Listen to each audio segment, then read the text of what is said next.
Welcome to Mentoring Moments. Mentoring Moments is a sub-series of the eCommerce Edge podcast. It is composed of clips taken from Jason's one-to-one and group mentorship sessions. Hello, everybody, and welcome to another episode of the pod. It is my pleasure to welcome our next amazing guest, Sid BHARATH from Refound. Welcome to the podcast, Sid. Hey, Jason, thank you so much for having me. Really excited to be on the podcast and excited to be diving into a whole bunch of cool AI topics today. I love it. Thank you so much for joining me for the ride today. And you are based in the great white north of Vancouver, BC, Canada, yeah? That is correct. Yeah, it's actually surprisingly a beautiful day here today. It's usually cold and rainy in winter, but it's nice and warm and sunny as well today. Very nice. I'm looking outside my office window out across our third story terrace outside, and it's beautiful and sunny and warm, and just got a light breeze blowing out there today for us today too. I'm based down here in Mexico in Puebla City, about 2 hours southeast of Mexico City. Yeah, well, it sounds like we've got very similar weather happening today, which is always nice to enjoy. It is. Yeah, I love Mexico City, though. I've been there a few times and the weather's always fantastic. Puebla, I've never been to Puebla, but I always wanted to go and I've seen pictures. It's such a beautiful town. Yeah, we're very similar. Mexico City sits at about 2,000 meters of elevation. So do we here in Puebla City. So we get a very temperate climate. It doesn't get too hot, doesn't get too cold. Ranges from about 15 to 35 C. So that's a pretty tolerable range. Yeah, The weather is very similar to San Diego, actually. So it's nice. pretty nice year round. I got zero complaints about the weather, but I don't want to talk about the weather all day. But we're going to talk a lot about AI, what Refound Mhm. is, what you do, how you do it, all that sort of stuff. But why don't you just walk through a little bit of your founder story? How did you get into this world of AI? How did you get into this world of tech? Bit of an engineering background, also a little bit of a growth hacking background. So you've done a lot of things that I would consider entrepreneurial in nature, but how did you Yeah. get into this space? Yeah, I've my career has gone in so many different directions over the course of the years, and I think it's all added up to me being in the space today. So I did start off with an engineering degree, and I was a software engineer for a couple of years. Got into like big consulting like Deloitte, and then after that, I didn't like the corporate life, so I wanted to try my own thing, and I went to travel the world and try to start up a bunch of different businesses. Stumbled upon a whole group of e-commerce folks in Vietnam actually, and where I was spending some time there. And then I came back to Canada and joined a company that was like a Shopify competitor back then. They got acquired by Mailchimp eventually, but I joined on as a marketer. Then went on to do marketing for another tech company that it was an online course platform. Eventually IPO'd for $1 billion, so that was my big success as a marketer, and started doing some consulting for other companies. Went out to Silicon Valley, where I got into some of the AI crowd. And so this was back in 2019. I was working with some early AI companies. It's the AI back then was not at all what we have today. Um, but it was still very exciting to me, and I've always, because I had an engineering and tech background, I'd always I'd always been interested in AI. And so in 2020, when COVID hit, I came back to Canada and I decided to start my own AI company at that point. And so this was around the time where language models were just becoming a concept. Very few people knew about it. No one was talking about it. It was just like the Silicon Valley insiders, and obviously me through my connections in the venture capital and startup space there. And so I heard about this thing called the GPT model, and I got my hands. I was like one of the early beta testers where they released the model to a small group of initial folks. And I tried it out, and I was like, "Wow, this thing is amazing!" You could ask it questions. The interface was very different back then. There was no Chat GPT, none of that. But you would ask it questions via the API. It would give back answers. It was like talking to a real human. Jason, I don't know if you like when you were younger. Have you ever played with the Eliza bot? No, I've never even heard of it. I think this was like way back when in the early 90s, and I'm dating myself here. There was this little bot on the computer that was like a chat bot. It had pre-programmed responses, so you could ask it stuff. The very good pre-programmed responses, so it felt like it was you were chatting with someone. But as a kid, I was fascinated by this, and I would try to break it and ask it all weird questions, and I realized soon it was pre-programmed. But playing with GPT-3 in 2020, this thing was amazing. It was answering stuff, and it was like magic, right? And so I was like, I need to create a startup around this. So we built a company called Braca, which was an AI copywriting software. And we actually raised some capital. We got a bunch of interest. We got some customers. We got revenue, but it was still early days. And I think we made some mistakes in the way we were building that startup. We were going after professional marketers who at that time the models were not all that great. They could produce good content, it was just not as good as what they have today. And so as a marketer, if you're a professional marketer, you're using this and it's giving you some ad copy, and you're like, I could probably write better than that. A lot of them tried the software out and then churned out later. And so we had to eventually shut that down. But that was like the first time I was playing with this and I was hooked. Went on to run the one of the funds for the venture fund that had invested in us. And they were saying, hey, we're going to start this new thing called a venture studio. And it's basically like we will invest in startups, but we also help them build the startup. So we actually build the MVP. And so we launched 14 companies, 14 AI companies out of that studio over a course of about 2.5 years as I ran the studio. And then last year, I was like, I want to start something on my own again. I had the entrepreneurial itch, and so yeah, started Refound, and that's how I got here. Refound is a an AI consultancy. We work with companies, many of them like big, famous DTC e-commerce companies, software companies, financial companies, to help them become AI native, become AI first. And so the whole idea, the name is Refound. So you refound your business with AI at the core. And so that's what we do.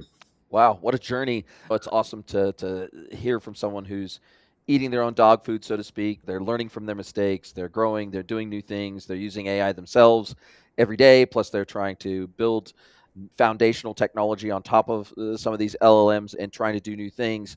I think that speaks volumes to your persistence and some of the grit that is required to be a long-term entrepreneur, because the entrepreneurial journey is, it can be very tough, it can be very lonely, it can be very costly, but it is also very rewarding. Many times it's very rewarding. And as part of, and in all transparency with the audience, we've never done a project together, I've never worked with you on anything before, by what's on the tin on the Refound website, but it looks like you have almost like three buckets of work that you do. And correct me if I'm wrong here. You've got an intelligence layer for D2C brands. You build a custom AI command center that is a custom dashboard data visualization that pulls data from a bunch of different sources from across your business. I'm guessing things like ERPs and commerce systems and marketing platforms, etc. You've got custom build AI support agents that you can build, and I'd love to hear a little bit more about that, what that looks like versus, say, if I was to go buy a Gorgeous or a Zendesk that has AI built in, what does that look like versus having a custom AI support agent built? And then you've got this free tool, which is the Lenny Skills Database, 86 actionable skills. And I'm reading directly off the website here, extracted from 297 Lenny's podcast episodes. Learn how the best product teams actually work. And so I'd love to learn a little bit more about all three of those things. But I guess that going beyond those three buckets, there's the full custom everything solution, right? I'm guessing there's a lot of brands and businesses that come to you and they go, look, we know what we don't want to have happen is us to fall behind in AI the way that we maybe fell behind on mobile, or the way that we maybe fell behind on e-commerce, or maybe we fell behind on other digital capabilities. And so we want to be early but not bleeding edge. And when it comes to AI, we don't want to take all the risk. We don't want to spend tens of thousands, hundreds of thousands, millions of dollars on POCs that go nowhere, that don't provide ROI. And we want someone to help hold our hand, to try to help guide us and put some reasonable guardrails, both in terms of governance, in terms of scalability, what technologies do we leverage, build versus buy, like all those discussions that I'm having every day with Mhm. manufacturers and distributors, SIs, vendors, investors in the B2B e-commerce world. I'm sure you get a lot of those same questions. So I guess those are Yeah, the types of services that you would provide. Yeah. absolutely. And those are like you said, yeah, we're getting those questions from all of these companies and other types as well, right? And so the first service we actually provide them is this, we call this the AI audit. But it is essentially us going through their entire business, interviewing their employees, understanding their operations and workflows and the tools they use and so on, and giving them the full, okay, here's where you are, here's where you want to go, and here's how you get there, right? So it's like this roadmap that we build for them with build versus buy decisions and score you on where you are at currently. And that is basically us de-risking it for these companies, Mm-hmm. right?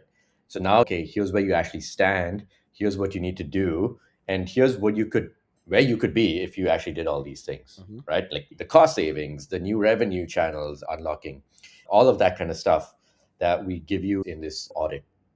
From there, you can then build or buy certain tools and start to improve the efficiency of your business, right? And that's where we have either fully custom solutions for you, where we can come and we can say, okay, look, this one process where you're spending 20 hours a week doing this thing and it is a bottleneck for your growth, we can absolutely automate that, and then you can scale from there, right? So we can do something like that. And then you mentioned a couple of the products that we have. That's basically come out from us building the same thing over and over again for multiple companies. And we go, hey, this seems to be a common problem amongst all of these DTC companies. We should turn it into a sort of product that we can like sell and repeat to those kind of customers. And so that's how it's funny. Like the AI enables us, even though if you dig in, we're an agency, but it enables us to operate on a software margin because we're able to create these components and these AI agents that can work across different companies for that industry. Mhm. And so, yeah, that's like the whole gamut. And then sometimes we'll do change management as well and some training, specific training for these companies too, if that's needed. And how do you deal with situations? So I was last year as MC of B2B Commerce World in Melbourne. I'll be the emceeing all the B2B Commerce World events this year. And one of the speakers that spoke last year, it was the head of digital for this large distribution company. It was her sitting on stage with the CEO of the company, and they were almost having this one-to-one roundtable talking to each other in front of the audience about the journey that they had gone through as a business to starting to get AI into everything functional within the business, and Yeah. talking about some of the challenges they had. It wasn't so much of a mandate challenge because the CEO and the board from the top down had said, look, our goal is to become AI first at everything we do. We're willing to fund that. We're willing to test. We're willing to do all these things. But when the rubber hit the road, the challenges that they ran into were classic challenges of, we don't want this to turn into just another form of shadow IT. We don't want everybody Mhm. doing all their own thing inside the business. We still want people to be curious. We still want them to be testing new stuff, but we need to put some reasonable sort of governance and guardrails around this so that data doesn't leave the business. We're a Microsoft shop, for example, they said. So do we force everyone to use Copilot because it's included with all of our Microsoft software technology? Or do we, because they had some software people, for example, inside the business that were writing custom code and custom integrations for them inside the business. And they said, look, Copilot's great, but it's crap for what we need. It doesn't work for us. And so if you're basically going to say we all have to use Copilot and that's the only AI we can use, that's not really helpful that doesn't really help us be more advanced or faster or more efficient in our day jobs. And Yeah. one size definitely did not fit all for them, despite the fact that they got AI along for the ride because they're already paying for Microsoft software. And so they were wrestling with all the classic IT deployment challenges that every business Yeah. wrestles with. And then they were also wrestling with the build versus buy challenge. Okay, cool. Do we use something that's purely off the shelf? Do we look at building something custom on top of an off the shelf LLM, for example? Or do we look at building something completely from scratch internally and developing our own language models? And so I think this is indicative of where the market is at, in the sense that there's lots of boards and there's lots of CXOs that are behind AI, and they're Yeah. even willing to fund it. They're willing to fund proofs of concept. They're willing to fund trials. They're willing to meet with vendors. They're willing to get demos. But when the rubber actually hits the road, it is very challenging to get AI into your business in a meaningful way without it completely disrupting the normal ways that you work. Yeah, absolutely. And it's funny, we'll get, so like these clients, the C suite will come to us and say, hey, we need to become AI first. I ask them why. And so the board wants us to be AI first. So, okay, fine. Yeah. So there's a mandate and there's some pressure. And then so I think this kind of change starts from the top. It's got to be the C suite who are themselves experimenting with AI, trying it out, implementing it themselves, right? And so we also do help them do that. We have these programs where we can show you how to build your own AI assistant that does things for you. It's like on a small scale, and then on a larger scale, help you automate some of the more manual workflows and such. But it has to be coming from the C-suite who are adopting it themselves and then giving their employees an example of how it's done, and then allowing the employees to also start doing that. Now, to your point, yeah, you don't want like employees going off and doing their own thing and having shadow IT and so on. So, part of what we do with that audit is showing you, hey, here's kind of like the tools you're using right now, but what you should be using. Here's the stack we suggest based on your preferences and based on the way you work. And here are some like guardrails you can put around it and make sure people are doing it that way. Uh, Part of that audit also is we don't just interview the employees, we're also hyping them up for using AI. So getting them excited about AI is, look, there's a lot of people out there who are afraid that AI will take their jobs or replace them entirely. But I think um, there's a lot of scope for many employees to use AI to automate some of the things that they don't like doing in their job and their daily work. And that could be as small as like having to open up multiple dashboards and copy and paste data from one place to another. That requires no intelligence, or that it doesn't require any creativity. But the parts of your work that do require intelligence, creativity, that's something that you should continue doing and maybe hone and become better and better at, so that AI can't replace that. And yes, AI will get smarter and will get more creative, but I think as a human, if you can always maintain that edge of human ingenuity and creativity, you have the AI doing all the rest of it and like doing your bidding, so to speak. That's where I think the magic happens, right? And so we get employees excited about that. We get them bought into this whole thing, and there's a whole change management process that happens right from step one of the audit, getting the C-suite involved, all the way to like building out solutions and rolling them out into a company.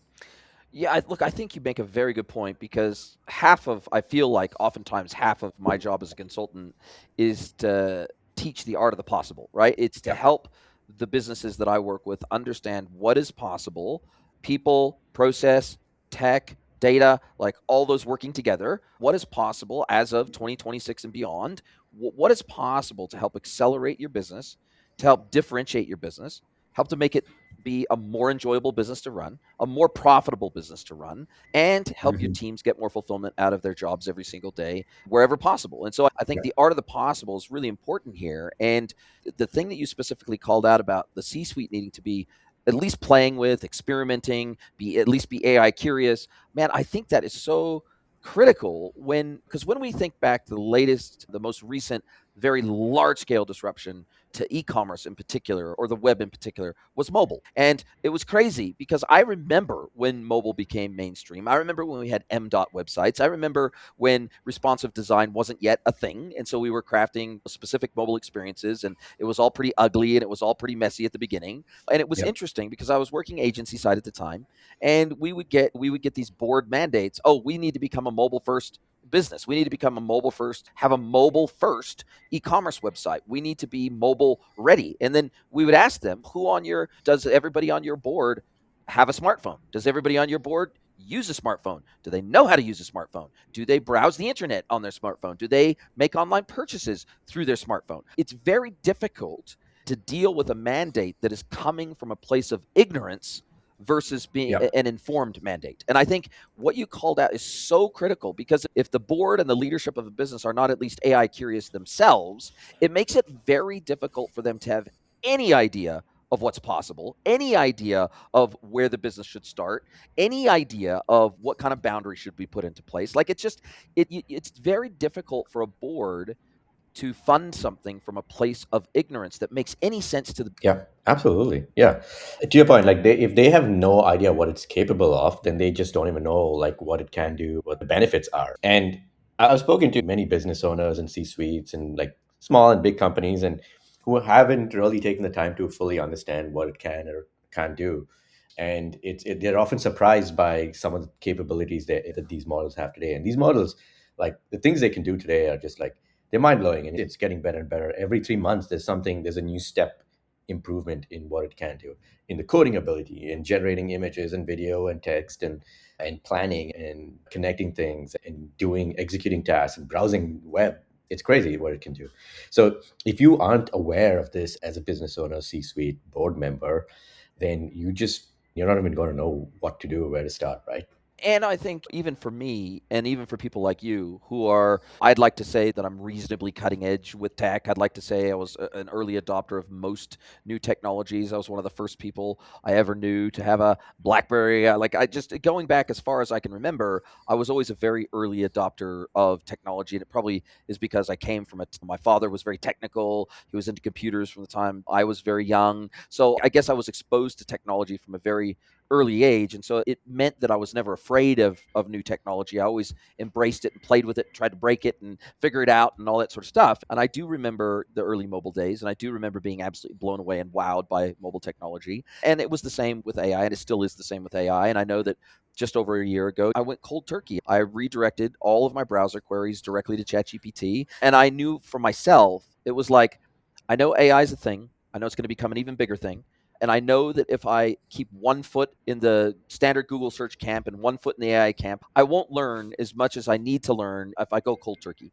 So I went started using ChatGPT. Then I found that it wasn't as good as I needed to be for certain things. So playing with Grok, playing with Gemini, playing with Claude. Then I started doing some work with Lovable, and I was building apps with Lovable because I'm a very technical non-developer. And these vibe Yeah. coding apps now allow us to at least get to a stage of POC very quickly. If you're at least reasonably technical, it allows you to get to a stage of a Yeah. POC very quickly. Whereas even 2 years ago, even if you were working with a dev shop in India, say, for example, it would probably cost you a minimum of 5 to 10 grand. You'd have a lot of communication and time lost back and forth. It might take them 2 months to get to the stage of a basic POC. And then that POC may or may not work out to be commercially viable. And so now Yeah. what's so exciting is that AI allows us to jump that queue a little bit. It allows us to become a little bit more self-sufficient with the aid Yeah. of AI. It doesn't require high-powered and very expensive development capabilities that is very time-consuming in many instances. Now, sure, if we want to move that stuff into a full-blown production environment with version control and governance and staging versus production and all that sort of stuff, of course, you still need a very high-quality development team to be able to do those types of things. But I think what, at least as I see it, and I'd love your take on this, we're going to start seeing a lot more software in the world. We're going to start seeing a lot Yeah. more solutions in the world just because the barrier to entry to creating those solutions has come down so much in the last 12, 18, 24 months. Absolutely. And like you also mentioned earlier, the buy versus build kind of thing. And that's always been an equation where oftentimes the buy has tended to win out because like when you build software at scale, you can do that. But now, because of AI, because of what you can do, the build side has come down so much, the cost of the build side has come down so much that it oftentimes could win out against the buy. And as well, a lot of softwares on the market are like they work a certain way. You mentioned earlier, you asked me a question as well, right? Like Gorgeous, for example. Funny story, I actually did some work for them. I stood up their marketing. Basically, I was their first marketer for when I was a consultant back in Silicon Valley. Gorgeous is a software that works for 80% of the businesses, right? Like they built it in a certain way and it works a certain way. Now, if your company is different or doesn't work quite that way, you either have to change your operations to fit the way the software works, which is what happens now in our like pre-AI. That's what happened all the time. You had to conform to the way Salesforce works or HubSpot works and stuff, and you would complain about it, but you would just do it because there's no other option, right? Um, and then maybe you would buy another thing to add on to your Salesforce so that it plugged this other gap that your operations had that Salesforce wasn't meeting. So that's more money that you're putting out. And over time, you would have Salesforce plus a bunch of other integrations and this behemoth of things that was plugging so many manual processes. Now with AI, we can build something that is very custom to the way you work, works exactly the way you want it to, the way your business is built, and allows you to maintain your sort of competitive edge or unique working operation model with very custom software. And the cost is much lower. It's better than buying all of these different softwares and piecing it together. And it's the future because the way people work is also changing, right? I often say, if I put out a lot of content on social media, and I say, if the way you are working today is not markedly different from the way you're working 3 months ago, 6 months ago, then something is wrong with the way with what you're doing. You aren't really using AI because the way we work has moved to agentic working. I work entirely through the terminal today, and I chat with my custom AI agent that I built for myself, which I call Jarvis. And Jarvis does my work for me. So all I'm doing is talking to Jarvis through my terminal or my text platforms and saying, hey, Jarvis, go do this, go do that. Find me like the project details on this, create a proposal, generate an MVP for this project. It goes and does the things, and then it comes back to me with the results, and then I make decisions that way. And so I think not a lot of people working this way, but it's growing. More people are going to start working this way. I think we've all seen a little glimpse of it with the whole open claw craze. But yeah, people are going to start working in a way where they have their own personal AI agent that goes and does things for them. And it obviates the need for many of these bloated softwares that you're paying so much money for and using only 20% of the features. And now it allows you to create your own specific workflows and software if needed to work the way that you want to do via your AI agent. And do you think that, because obviously it's especially with the tier one LLMs, it's an open battle. Grok's better for some things, Gemini's better for some things, ChatGPT is better for some things, Claude's better for some things, and we have this proliferation of these tier one LLMs. We even have some for Meta, etc. And I wonder if, because the reality is, if you look back at every major successful software platform over the last decade plus, they've all had ecosystems built around them, meaning that you look at the Apple App Store, you look at the Android App Store, the Play Store, you look at Shopify's App Store and the 6,000 or 7,000 apps that are now in the Shopify App Store. You look at that app model or the plugin model or the collaboration model. You look at Salesforce and the Force.com platform and all the modules and plugins that have been designed to work with that platform. It seems to me that the vast majority of the software out there that has staying power, has longevity, they're not just building a piece of software, they are building a universal platform that many different developers can build against, build on top of, build add-ons for, build plugins for. You've still got the core of the platform that does the heavy lifting in terms of the data primitives and all that sort of stuff that you need to do that task, but you can enhance and extend those platforms in meaningful ways through a standardized framework. And I wonder if the first LLM to become like the dominant LLM over the medium to long term, I wonder if the first one to create a really robust app store like model on top of their core LLM. I wonder if they get there first. I know ChatGPT's tried to do it, but it still seems as of today that none of them have the ecosystem around them yet that would turn them into a Shopify, that would turn them into an Apple. And so I just find it really interesting to think about the concept of a platform, a toolbox, a toolkit versus a turnkey piece of SaaS software. Exactly. Yeah. I mean, there's those kind of like network effects that come into play when you go into sort of a platform Yes. model as well, right? So if you just go from pure play, here's an API or here's a piece of software, go use it, to, hey, look, now we connect to all of your other tools. And now, like, we're embedded into this whole thing. And oh, once you start using us now, like, it's very difficult for you to switch Yeah. because we've You're already locked in connected to our everything. And ecosystem. yeah, yeah. Now, and I think probably the biggest piece here is kind of like, as you use one of these any of these tools, they build up a memory system of you, right? They Yes. build up context of you. And that context is very important. Like, the more you use it, the more context it has, the less you need to keep Yeah. repeating instructions. And the more you could just tell it stuff and it would fully just understand what you mean or why you want to do XYZ thing, right? And I think that is one piece where all three, well, I say three, by which I mean Claude, Gemini, and OpenAI, because those are the top three. But all of the models themselves are trying to build up this sort of ecosystem of A, build up like memory or context about you and your use cases in business, and then B, build up that sort of tool ecosystem where you have the AI has access to various different other platforms that you use in your work and in day-to-day life. Gemini, of course, has the added benefit of being directly plugged into your Google, Gmail, Google Workspace, all of that stuff, which a lot of businesses depend on. And then on the flip side, Microsoft with their OpenAI partnership are probably going to do something similar. They try to build like Microsoft Copilot, which is, Pretty we crappy. spoke about earlier, not the great, not the greatest, but I'm sure that they will improve it over time and try to get to that point. Claude Anthropic is taking a slightly different approach here with these agent skills, cloud skills, MCPs, network, and so on. Um, and then going like down that agent route. So like they're pushing heavily on Cloud Core work, which is a very good general purpose agent that can then connect to any tool and use any skill to do any kind of work that you wanted to do.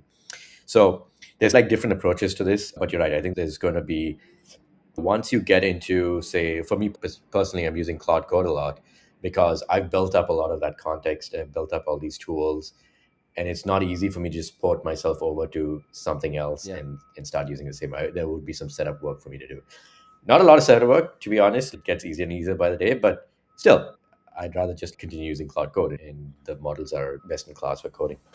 Yeah, and look, I think that the switching costs, it's not just a monetary switching cost, but it's a loss of productivity switching cost. It's a loss of context switching cost. There's just all these switching costs. And a few months ago, I think it was 3 months ago now, decided to switch wholesale from ChatGPT to Gemini because I just found, for lots of reasons, I found that actually the performance, the quality, and the functionality of ChatGPT actually was worse as of a couple of months ago than even a year ago. It could do less things. It was actually limited in the things that it could output. The types of files that it would output for me were decreased. Like I couldn't, and there was certain types of files it would no longer ingest anymore. It was weird how ChatGPT seemed to get worse functionally as opposed to better functionally, even though it was on a paid plan.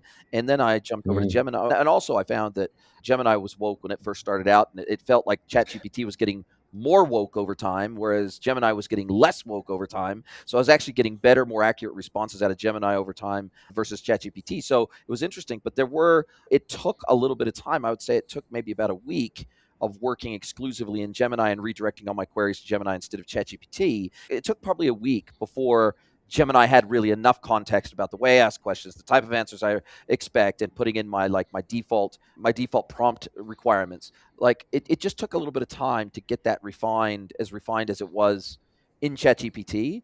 And so there was a Yeah. little bit of a loss of productivity in the short term. But because I'm a Google shop anyway, and I use G Suite every single day, that switching cost is like a one time switching cost. And Yeah. that led me to think, well, if I'm making that switch and I'm using all the different or most of the different LLMs, I'll try them out like at different times. I'll try Grok out. I'll try different ones. I thought to myself, man, this is actually a genuine threat to ChatGPT's business model, because if they can't build an ecosystem, and obviously Gemini has access to YouTube data, it's got access to all the Google properties worth of data, not only my own data, but their own data. I was thinking to myself, wow, sure, Gemini started way behind, but man, they've caught up pretty damn quick. And there are certain things that Gemini just does better than almost any other LLM right now. And I feel like that's, even if you're a tier one LLM today, it feels like you might not be a tier one LLM in 6 months.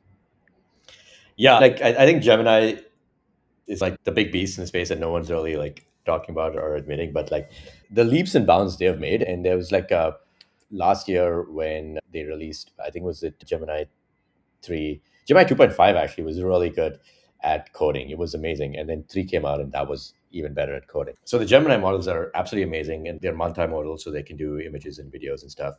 Google's sort of VO3 model is incredible at video. They're coming out these world models as well. Yes. So like these video game models where it's like realistic world simulations. They have access to so much data, so much capital. Obviously, I think the whole the LLM architecture, the whole paper was written at Google Yeah. way back when, like 2017. They've always had the technology in house. They just never productized it the way OpenAI did with ChatGPT. But I think once they saw the success of that, they were like, okay, let's do it. And then, of course, they started to snowball into something big. Yeah, it's pretty amazing. And where do you think, because we're still only 2 years into this, 2.5 years into this, realistically, I still have, when clients come to me, there's either kind of one or two positions they come at me from, and I'd like to compare if this is true in the work that you're doing today. They either come at me completely paranoid and terrified. They're going, okay, cool, our competitors are going to start using AI, and if we don't use AI, they're going to leapfrog us. They're going to get way ahead of us. They're going to have better margins than us. They're going to be able to outcompete us. They're going to need less people, and therefore we have to do this AI thing just to remain competitive. Yep. And so they come from almost a place of fear. Then I have Yep. other customers that come to me and they say, look, can we just, especially if they are thinking about doing e-commerce, they go, can we just skip e-commerce, especially in B2B, because there's lots of B2Bs that still don't do e-commerce at all today. Now, in B2C, D2C, it's a different story because 98% of retailers already offer e-commerce. But in the B2B world, there's 40 to 60% of B2Bs that still don't do e-commerce at all. And so it's a greenfields opportunity for them. And so they come to me all excited and they say, Jace, can we just skip e-commerce altogether? Can we just go straight to AI? And I'm like, hey, whoa, let's crawl, walk, run here. You still need all the same data sources. You still need the APIs that the AI can sit in front of. You still need the databases full of quality data that the AI can query. You still need the same foundations for commerce. You still need all the same. Yep. Just because there's no longer maybe a website e-commerce interface in front of that, and now we've gone with a headless AI based interface. You still need all of the same technology sitting behind that to drive Yeah. all of those AI first experiences, right? And so it's Hmm. oftentimes an Absolutely. educational thing. So sometimes they approach me out of fear. Sometimes they approach me out of total excitement of wanting to leapfrog certain things to get ahead of the industry. And both are probably the wrong approach. It probably lies somewhere in the middle, meaning that I think it makes sense for you to be concerned that, hey, if one of your competitors is doing more with AI than you are, then you're probably going to fall behind. But then also, we have to take a crawl, walk, run approach, not just because of the technology layer that needs to be there, but also from a disruption of your organization, a disruption of your processes. If you just dump AI on everything in your business overnight, like that's going to create a massive level of disruption. You need to take people on an AI journey. You can't just force them into it overnight with no training, no upskilling, no education, no opportunity for them to air their concerns and worries and for you to address those concerns and worries, and no proper discovery on what they do and what reasonably should be handed off to AI versus what shouldn't. I feel like somewhere in the middle is an achievable path for most businesses. Yes, it's better to disrupt from within than from without, but also we have to be able to digest this as a business over time so it doesn't completely ruin what we do today. Yeah, yeah, 100%. We talked earlier about like how it's important for the C-suite as well to understand how this works or what it's capable of doing. And I mentioned OpenClaw. The reason why you see so many of these, obviously everyone's excited, everyone's trying to just fly with OpenClaw instead of the crawl, walk, run. And that's why you see so many security breaches and so many mishaps or your bots going wild. And so if you don't really understand how these things work, how does an AI agent work? What does it do? What can it do? What can it not do? Where is it best at, where it should not be given unlimited access, then if you understand that fully, that's when you can really create something that's valuable and super productive. If you don't understand it, then that's when you get all of these security breaches and disruption and chaos within your company, right? Yeah, make sure your foundations are right, and also make sure that you understand what the tech can and can't do and the direction it's going, and then create those like sandboxed environments and guardrails within which you can safely deploy these, so that it doesn't disrupt your business. Yeah, couldn't agree more. And how difficult is it? And I know I find it difficult in the work that I'm doing. I'm working with a client literally right now, and we had a meeting today where we're scoping out a new e-commerce implementation. They've been on the current platform for over a decade, and so they want to know what's out there. They want to know what their options are. They want to know how to architect it correctly. They want to know what additional data sets they might need to drive that new customer experience that they're trying to build. And so I'm helping them with that whole process. But today we had a pretty long meeting about, okay, how much AI should we be thinking about today as part of that process? What functions do you want to have more of a traditional e-commerce interface versus an agentic or a conversational interface on the front of it?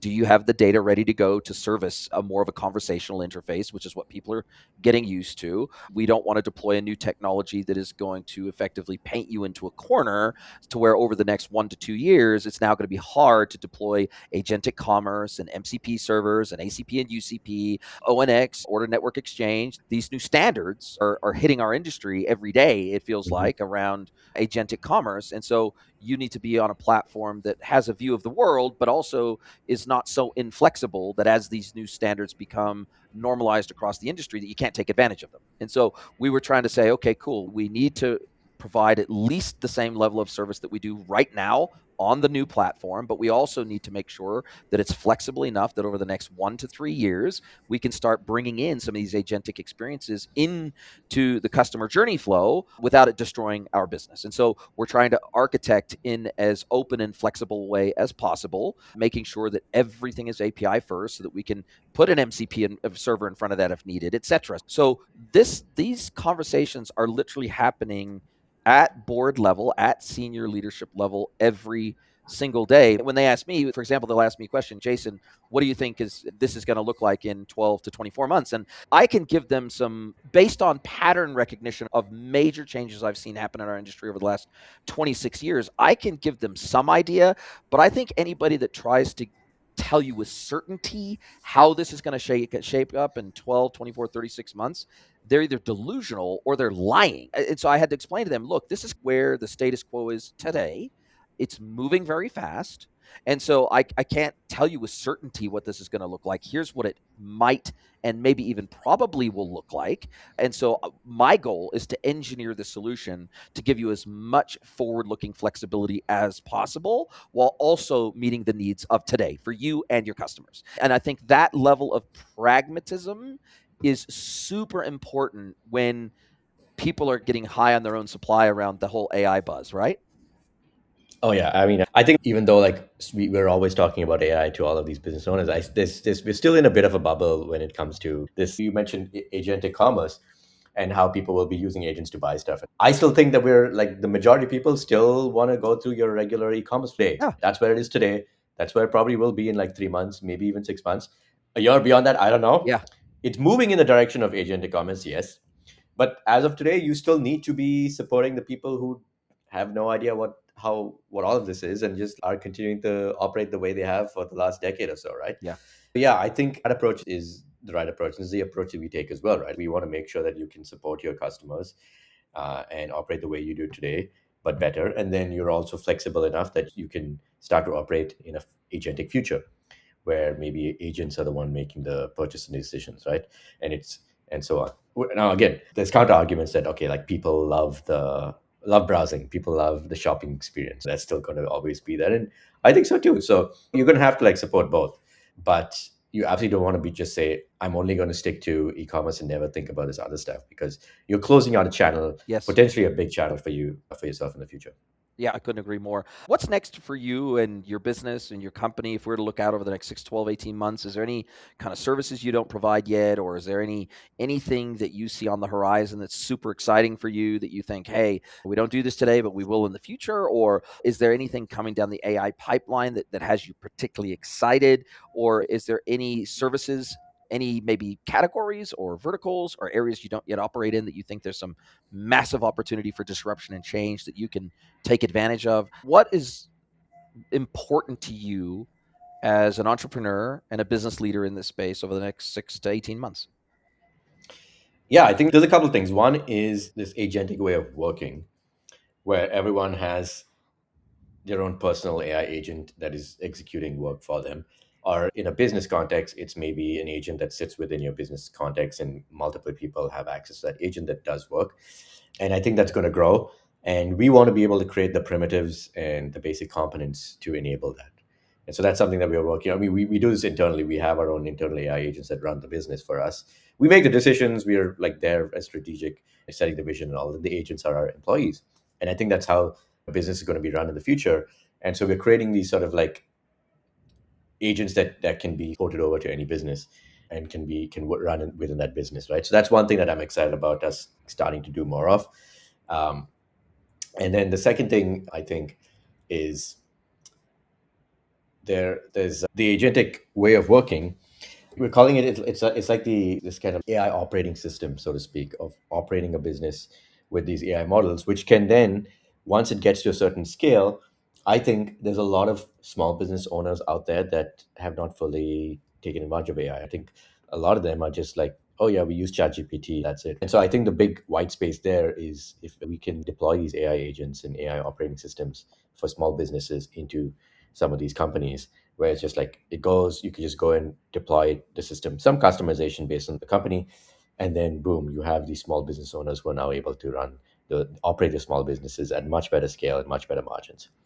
Um, yeah, and that's going to enable more businesses to be created, but also existing businesses to thrive and flourish. Wow. Very exciting. I love it. If you could sprinkle fairy dust on the AI industry and you could snap your fingers and change one thing about it at the drop of a hat, what would that be? I think there's a lot of hype and mania within the AI industry, at least from like my perspective of having been in venture capital and the startup world and tech startups. I think there's a lot of kind of big stories being told about, oh my God, we're growing so fast and we're raising so much money, and it is this maybe a bit of a gold rush to raise as much capital as possible. And I think like it's causing there to be a bit of like maybe a bubble-ish environment to occur within the AI space. If there's one thing I could change, it would be yes, the technology is amazing and stuff, but there are limitations, and let's just be practical about it and let's, to use your phrase, crawl, walk, run instead of just trying to fly right off the edge. Yeah. Look, I think that's a fantastic response, and it's certainly something that I don't want to dampen enthusiasm. I don't want to hurt anybody's AI curiosity or dampen that in any way. But there are ethical questions around AI. There are social disruption aspects of AI that I think everybody needs to be concerned with, and definitely be doing their best to help. Because tool is a tool, and it can be used for good or bad. And I think we want to try to make sure that these tools are used for the best things and the best outcomes for humanity possible. And I never have been a believer in tech for tech's sake. And so if it doesn't help people, it's not really of an interest to me personally. And so I think we have a lot of responsibility. Those of us that work in the tech space, I think we have a tremendous amount of responsibility to ourselves, to our family, to our friends, to our communities, and to our customers to make sure that we keep the focus on the humans that we're trying to serve first, as opposed to Yep. tech for tech's sake. That's the first thing. Yep. And then I also think we have a duty to temper that AI excitement with AI reality. And I think that's super important because AI is not a silver bullet. It is not something that just magically fixes a broken business. It can help, sure, but in and of itself, it will not. If your business model is broken, it won't fix it. It'll magnify the problems and it will make them come to light faster.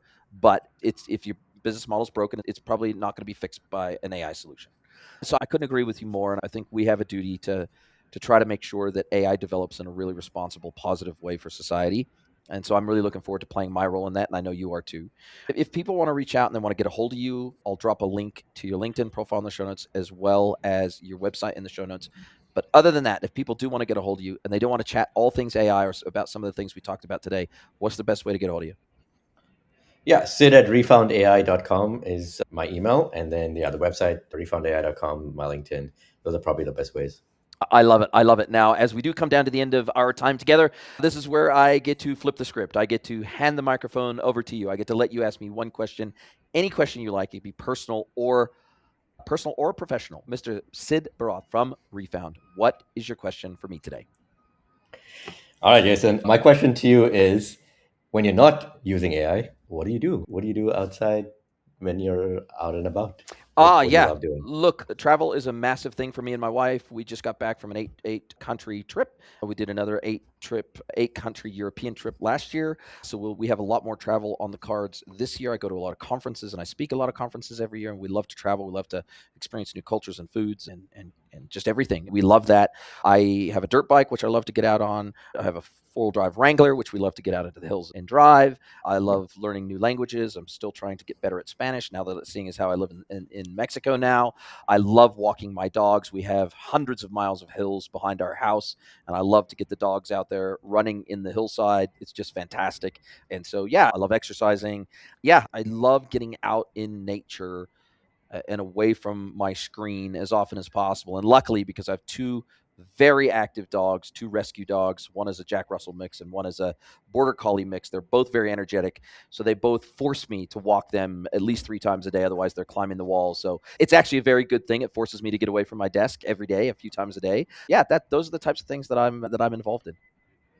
Nice. That's awesome. Yeah. I do know it's a very hilly area around near Puebla, and you're probably close to Popo, right? Yeah, I can see Uh, Popo from I can literally walk out onto my terrace yeah, and I can you see probably Popo just, yeah, from where I amazing. live. Yeah, yeah, that's fantastic. Yeah, Yeah, it's I cool. love it. Actually, I can Do actually you see hike? three Do you hike up volcanoes. there? Or You can you can hike see up. both? You can hike around the base of Popo. There's some other Orizaba, which is between here and Veracruz. There's a town called Orizaba, and then there's Mount Orizaba there, which is another very cool mountain to climb. Kala has a few mountains that are climbable. So there's where it's almost like a ring of fire around here. There's three or Yeah, four yeah, active volcanoes around here, and we're in the valley of those in the valley. volcanoes. Yeah. So there's actually a lot of outdoor areas and a lot of eco reserves around here that we can get out in. So it's very cool. Yeah, nice. It's a beautiful region. And if you do, I don't know if you've gone up further to like the northeast past Mexico City, you go, there's a lovely natural this over there. Yes, I What do you live there, call but I that? haven't been there. La Tonantango. Okay. You should definitely go there. So the caves, grutas are caves, and they have the warm springs Yes. inside the cave. It's beautiful. And the waterfalls and stuff. It's actually really warm. It's nice. I love it. I love it. I'll definitely do it. Like I said, we did 20,000 kilometers driving around Mexico in 2023, but we didn't get there. We didn't get as far north as Aguascalientes. Definitely that's on our bucket list to continue to do. And the other part of Mexico that we didn't do was Baja. I've been to Baja before, but my wife never has. Later this year, we hope to do a little bit of a trip down Baja as well. Yeah, it's a beautiful country. It's a massive country, so we have It lots. is. We have a lot still left to explore, and I can't wait to host you here in Mexico at some stage, hopefully. But I wish you every success with Refound. I love what you're doing. Thank you for sharing your knowledge and wisdom with me and my audience, and I can't wait to speak to you again soon. Thanks so much. Thank you, Jason, for having me on. See ya. If you'd like to get mentored by Jason for free, head over to greenwoodconsulting.net, scroll to the bottom of the page, and click Get Mentored by Jason.